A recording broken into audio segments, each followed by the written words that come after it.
நிகழும் ஸ்ரீ மங்களகரமான குரோதி ஆண்டு ஆகஸ்ட் மாதம் 17ஆம் தேதி சனிக்கிழமை அன்று பூராடம் நட்சத்திரத்தில் திரையோதசி திதியில் பிரீத்தி நாமயோகத்தில் கௌளவம் கர்ணத்தில் சித்த யோகத்தில் சனி மகா பிரதோஷம் கூடிய நன்னாளில் இந்த மகத்தான ஆவணி மாதம் பிறக்கிறது.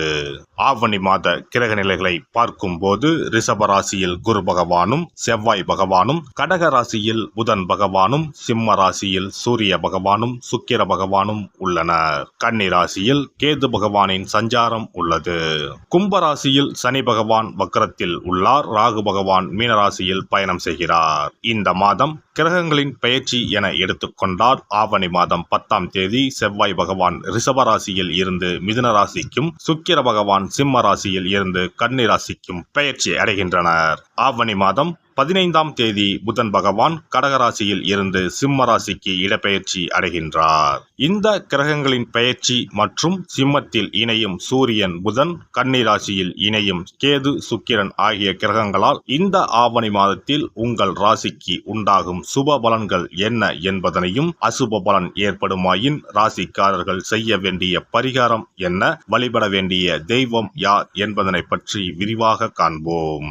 உங்கள் வாழ்வில் வளமும் நலமும் செல்வ செழிப்பும் பெற்று வாழ்வில் உயரிய நிலையை அடைய எல்லாம் வல்ல எம்பெருமானை வேண்டி விரும்பி கேட்டுக்கொள்கிறேன்.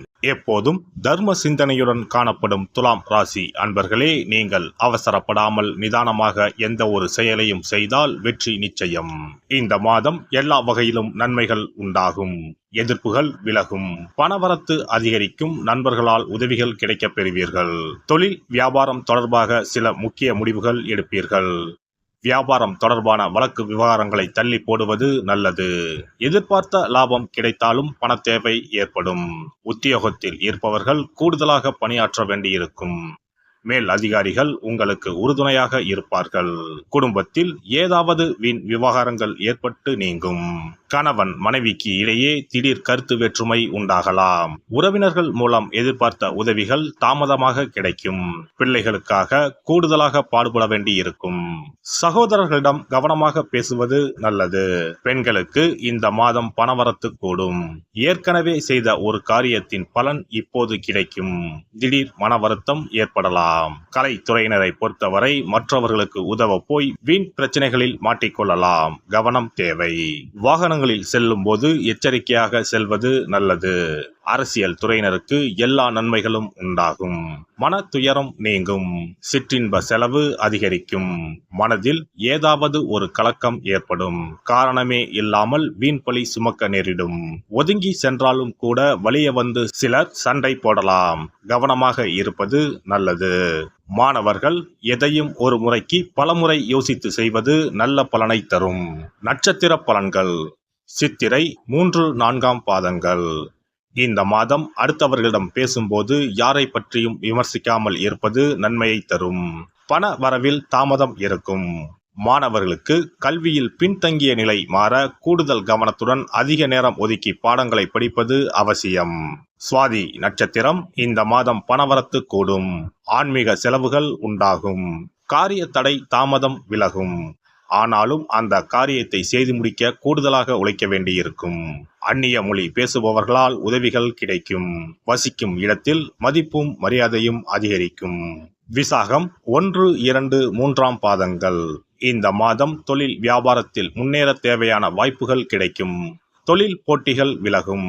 தேவையான நிதி உதவி கிடைக்கக்கூடும். உத்தியோகத்தில் இருப்பவர்கள் உற்சாகமாக பணிகளை கவனித்தாலும் அலுவலக வேலைகளில் தாமதம் இருக்கும். புதிய வேலைக்கு முயற்சி செய்பவர்களுக்கு சாதகமான பலன் கிடைக்கும். மகாலட்சுமி தேவியை வணங்கி வர குடும்பத்தில் மகிழ்ச்சி நிலவும். சுபிட்சம் உண்டாகும். சிறப்பு பரிகாரம். சொந்த வீடு அமைவதற்கு ஆன்மீக பரிகாரம். சொந்த வீடு கனவு நிறைவேற வேண்டும் என்பதற்காக எத்தனையோ கோவிலுக்கு சென்று எத்தனையோ பூஜை வழிபாடு என செய்தும் ஒன்றும் நடக்கவில்லை என்பவர்கள் வீட்டிலேயே இந்த எளிய பரிகாரத்தை செய்து வந்தால் நல்ல பலன் கிடைக்கும். எளிமையான இந்த 2 பரிகாரங்களை செய்து வந்தால் விரைவில் சொந்த வீடு யோகம் அமையும். அதனால் நம்பிக்கையுடன் இந்த சக்தி வாய்ந்த வழிபாட்டை செய்து வரவும். எவ்வளவுதான் சொத்து பணம் இருந்தாலும் நமக்கென்று ஒரு வீடு இல்லை என்றால் அது மனக்குறையாகவே இருக்கும். சொந்த வீடு வாங்க முடியவில்லையே என்பது பலரின் ஏக்கமாகவும் கனவாகவும் இருந்து வருகிறது.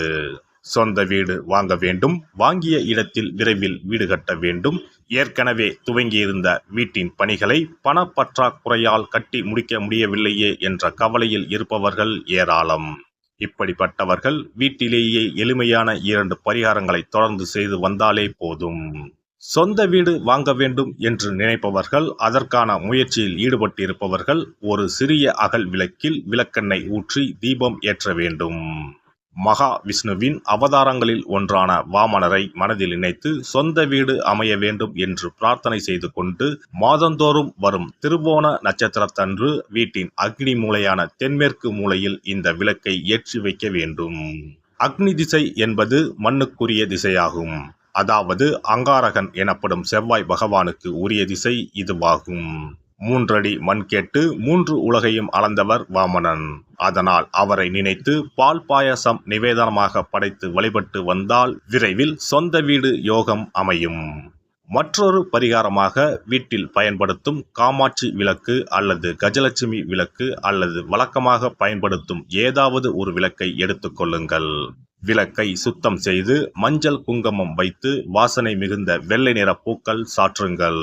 பிறகு 5 ரூபாய் நாணயத்தை விளக்கிற்குள் போட்டு நெய் அல்லது எண்ணெய் ஊற்றுங்கள்.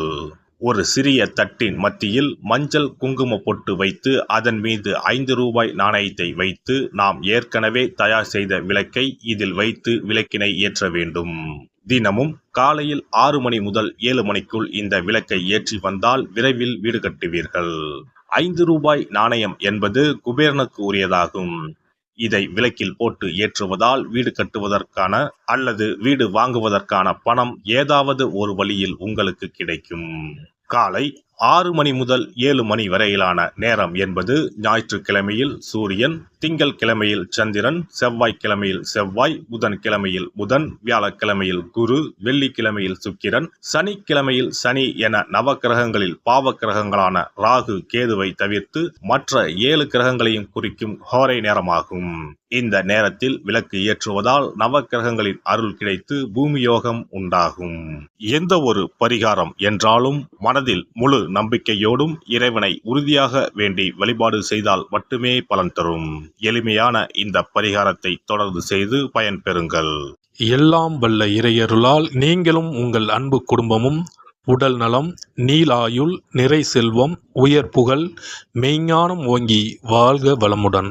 இந்த வீடியோ பதிவு உங்களுக்கு பிடித்திருந்தால் லைக் பண்ணுங்க, கமெண்ட் பண்ணுங்க, ஷேர் பண்ணுங்க, மறக்காம சப்ஸ்கிரைப் பண்ணுங்க, பக்கத்துல இருக்கிற பெல் பட்டனை கிளிக் பண்ணுங்க. நன்றி, வணக்கம். ஓம் நமச்சிவாய, சிவாய நம.